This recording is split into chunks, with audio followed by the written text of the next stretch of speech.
honestly, I Yeah. think. One of the most baffling things about Malaysian politics is how often what gets said in parliament can feel completely, divorced from what you and I understand as reality.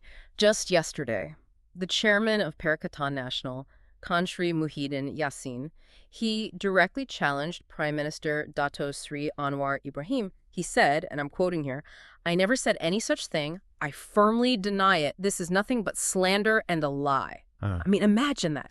The prime minister himself makes a claim right there in parliament, and then the former prime minister publicly calls it entirely fabricated. It just makes you wonder, doesn't it? Who's actually telling the truth? It's like, wow, how did we even get here? What's your first thought when you see this play out? yeah, it's quite something. This entire argument really centers on the RN95 petrol subsidy. Prime Minister Anwar mentioned in the Dewan Rakyat, that's the lower house, that an opposition leader had questioned if the government should burden foreigners, suggesting they also contribute to Malaysia. It specifically named Muhyiddin Yassin. Oh, But Muhyiddin's pushback was immediate. He basically asserted that Malaysia's subsidy policy, well, it's always been just for local citizens. It has never included foreigners. it really is perplexing. I mean, we all kind of get that these petrol subsidies are meant for Malaysians, right?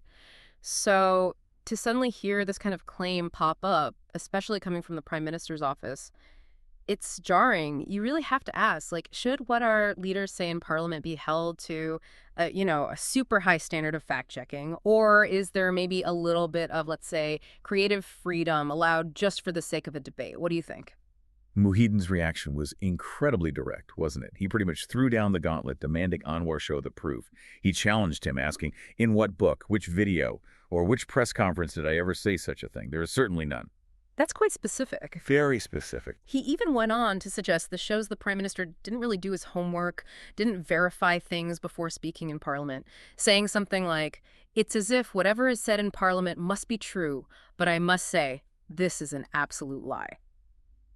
Wow. That kind of direct confrontation, especially between a current PM and a former PM, it feels genuinely rare. Pretty dramatic for our political scene. It is, and it's more than just, a verbal spat between two major figures. Yeah. It really touches upon Malaysia's core subsidy principles, policies we've had for a long time.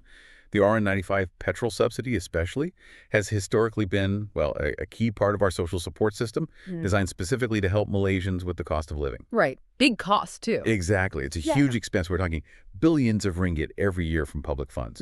So any suggestion, any hint that foreigners should also get this benefit, this very substantial, fundamental benefit, that would naturally spark huge public discussion. It could even change how we think about allocating our national resources. That's likely why Muhyiddin is defending this principle so strongly, really hammering home that these subsidies are meant only for Malaysian citizens. Absolutely. Yeah, think about it from our perspective. We work hard, we pay taxes, and the government uses that money to subsidize petrol. Of course, we expect that benefit to come back to us, to our own people. It really was like Prime Minister Anwar suggested that someone was arguing foreigners should get it too. Well, you definitely start wondering if our money, our tax money, is being spent in the best way for us Malaysians. Yes, and this whole episode really underscores just how crucial information verification is in political debate, especially in Parliament. I mean, that's supposed to be the highest platform, right? Right. Statements made there by leaders, they carry enormous weight. They shape how people see things. Huge influence. Definitely. There's parliamentary privilege, sure, which allows for strong debate. But that also puts a bigger responsibility on leaders to be accurate. Their words get amplified. If something's said without being properly checked, even if it gets corrected later, that first impression, it can be really, really hard to erase. Like trying to put toothpaste back in the tube? Sort of, yeah. Yeah. It's out there. It leaves a mark.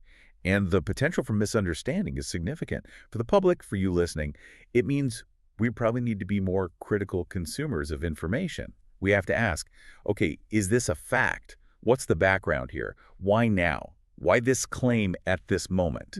It's not just about who's right or wrong in this specific case.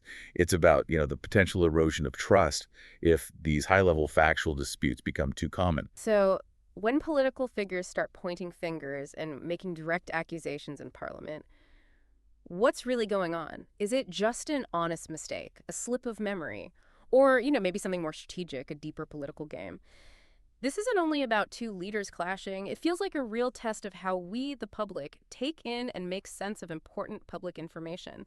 How do you navigate all this? What do you do to try and figure out what's actually true when you hear these conflicting claims? That's something to think about. If you found our discussion useful today, please do remember to like and subscribe.